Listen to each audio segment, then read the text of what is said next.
ஐயா, ஐயா, ஏதாவது சாப்பாடு இருந்தா கொஞ்சம் கொடுங்கய்யா. வயிறு பசிக்குதுயா. சாப்பிட்டு 2 நாள் ஆச்சுது. யாருப்பா அது கடையை சாத்த போற நேரத்துல ஐயா அம்மான்ட்டு? சாப்பிடுறதுக்கு ஏதாச்சும் இருந்தா கொடுங்கய்யா. சாப்பிட்டு 2 நாள் ஆச்சுது. ஆமா, போற வரவனுக்குலாம் அள்ளி கொடுக்கவா நான் என்ன காசு சம்பாதிச்சு வச்சிருக்கேன். ரொம்ப பசிக்குதுயா, கொஞ்சோல கொடுங்க. அதெல்லாம் தர முடியாது, என்கிட்ட எதுவும் இல்ல. சரியா, போ. நடக்க முடியலையே.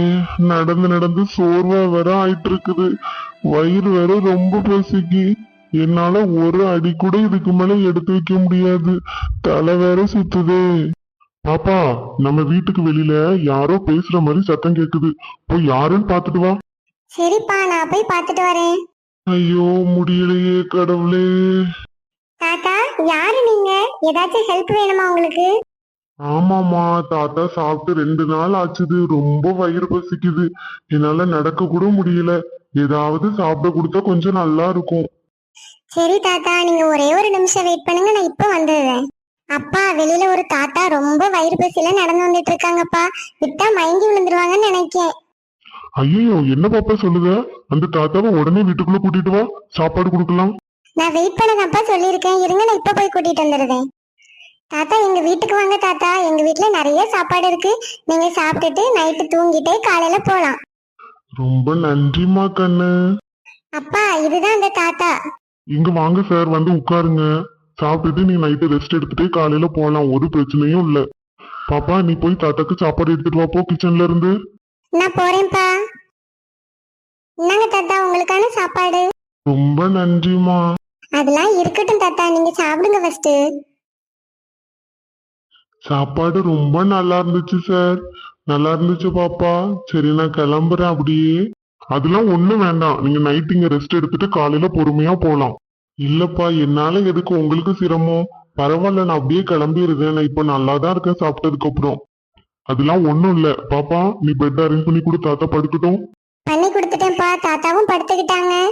சரி வா பாப்பா, நம்மளும் போய் தூங்கலாம். நைட்டு ஒரு வழியா அந்த பெரிய மனுஷனை சாப்பாடு கொடுத்து வீட்டுக்கு அனுப்பி விட்டது எனக்கு திருப்தியா இருக்குது. சரி, நம்ம வயல்ல போய் வேலை பார்ப்போம். என்னது இது கீழே டப்பா மாதிரி இருக்குது? ஏதோ கிஃப்ட் மாதிரி தெரியுதே. சரி, வீட்டுக்கு எடுத்துட்டு போய் நம்ம பொண்ணுட்டு கொடுப்போம். பாப்பா, இந்த கொஞ்சம் வாயேன். நம்ம வயல்ல இருந்து அப்பா ஒண்ணு எடுத்திருக்கேன் பாரு. என்னதுப்பா அது? பார்க்க gift மாதிரி தெரியுது. ஆமா பாப்பா, அப்படிதான் தெரியுது. அதான் உன்கிட்ட வந்து குடுக்கலான்னு அப்பா எடுத்துட்டு வந்தேன். கொடுங்கப்பா, நான் என்னன்னு பாக்குறேன். அப்பா, இதுல ஃபுல்லா கோல்டு இருக்குதுப்பா. என்னது, இதுல இருக்கிறது தங்கமா? சரி பாப்பா, இனிமே நமக்கு கவலையே இல்ல. நம்ம இனிமே நமக்கு இருக்கிற கடனெல்லாம் அடைச்சிட்டு வீடு கொஞ்சம் பழசா இருக்குது, அதெல்லாம் கெட்டி நம்ம சந்தோஷமா இருக்கலாம் பாப்பா. சரிப்பா, இனிமே நம்ம சந்தோஷமா இருக்கலாம்ப்பா, எந்த கவலையும் இல்ல. அண்ணே, அண்ணே, உங்களுக்கு ஒரு விஷயம் தெரியுமா? நம்ம ஊர்ல குமார் இருக்கானே, அன்னைக்கு கூட அந்த வயசானவருக்கு சாப்பாடு கொடுத்தானே, அவன் தோட்டத்துல ஏதோ தங்கம் கிடைச்சுதானே.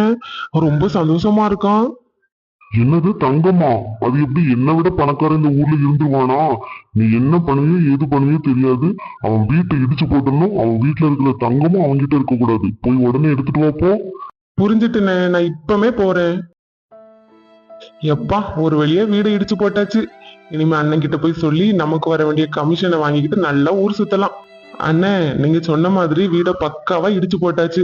ஆனா உள்ளதான இந்த கோல்டே காணல. அவன் எடுத்துட்டு எங்கேயோ ஓடிட்டான்னு நினைக்கிறேன். அல்லது பொய் சொல்லிருப்பானா இருக்கும். அப்படியா? ஒருவேளை ஊர் மக்கள்கிட்ட அவன் பொய் சொல்லிருப்பானா இருக்கும்டா. அது எப்படி என்னை விட பெரிய பணக்காரங்க வந்துருவானா என்ன? சரி, வீடு இடிச்சு போட்டால ரொம்ப நல்லது. நான் உன்னோட நம்பருக்கு ஜிபே பண்ணிருந்தேன், போய் என்ஜாய் பண்ணு போ. ரொம்ப தேங்க்ஸ்ண்ணே. அப்பா பாருங்கப்பா, நம்ம வீட்டை யாரோ இடிச்சு போட்டிருக்காங்கப்பா. வேற யாரும் இல்ல பாப்பா, அந்த நகைக்கடைக்காரன் இருக்கான்ல, அவன் தான் இடிச்சு போட்டது. நம்ம அவன்கிட்ட எல்லாம் போய் பேச முடியுமா பாப்பா? அவன் எவ்வளவு பெரிய பணக்காரன். நம்ம போய் எதுவும் கேட்டா கூட நம்மள அடிச்சு அனுப்பி விட்டுருவோம். சரிப்பா, நம்ம கவலைப்பட வேண்டாம்ப்பா. நமக்கு தான் அந்த gift பாக்ஸுக்குள்ள கொஞ்சம் காசு இருந்துச்சுலாப்பா, அதை வச்சு புது வீடு கட்டிக்கலாம். ஆமா பாப்பா, நானும் அததான் நினைச்சேன். புது வீடு ரொம்ப நல்லா இருக்குப்பா. நம்ம நினைச்ச மாதிரியே கடவுள் கிருபையால கெட்டியாச்சு. ஆமா பாப்பா, எல்லாம் கடவுள் கிருபை மட்டும்தான். அப்பா, வெளியில பயங்கரமா மழை பெஞ்சிட்டு இருக்குதுப்பா. எதுக்கு திடீர்னு இவ்வளவு மழைன்னு தெரியல. ஆமா பாப்பா, நானும் அதுதான் யோசிச்சுட்டு இருக்கேன். இதுல ஊர்ல உள்ள மக்களோட சத்தம் வேற கேக்குது. ஐயோ அம்மான்ட்டு என்ன நடக்க போகுதுன்னு தெரியலையே. ஆமாப்பா, மின்னல் வேற எப்படி அடிக்குது பாருங்கப்பா, எனக்கு பயமா இருக்குது. பயப்படாத பாப்பா, ஒன்னும் ஆகாது. ஏசப்பா எப்பவுமே நம்ம கூட தான் இருப்பாங்க. ஐயோ என் வீடு போச்சு, என் பணம் போச்சு, என் சொத்து போச்சு. ஐயோ கடவுளே, எனக்கு ஏன் இந்த நிலைமை? ஐயோ யாராவது எனக்கு இருக்க இடம் கொடுங்களேன். எனக்கு இருக்க வீடு கூட இல்லாம நடுத்தெருவுல நின்னுட்டு இருக்கேன். மழை வேற பெய்யுது, மின்னல் அடிக்குது, இடி அடிக்குது. எனக்கு நிக்கவே பயமா இருக்குது. யாராவது தயவு செஞ்சு எனக்கு இருக்கிறதுக்கு இன்னைக்கு ஒரு நாள் மட்டும் இடம் கொடுங்களேன். அப்பா வெளியில சத்தத்தை கேட்டீங்களா? நம்ம வீட்டை உடைச்சாருல நகைக்கடை ஓனர், அவரோட வாய்ஸ் மாதிரி தான்ப்பா இருக்குது. போய் என்னன்னு பாத்துட்டு வாங்க. ஆமா பாப்பா, அவரோட வாய்ஸ் மாதிரி தான் இருக்குது. நான் இவ்வளவு பெரிய பணக்காரனா இருந்தும் எனக்கு ஹெல்ப் பண்ணதுக்கு யாருமே வரலையே. அப்ப இதுல இருந்து என்ன தெரியுது, நான் எவ்வளவு மோசமானவனா இருந்திருக்கேன்னு தெரியுது.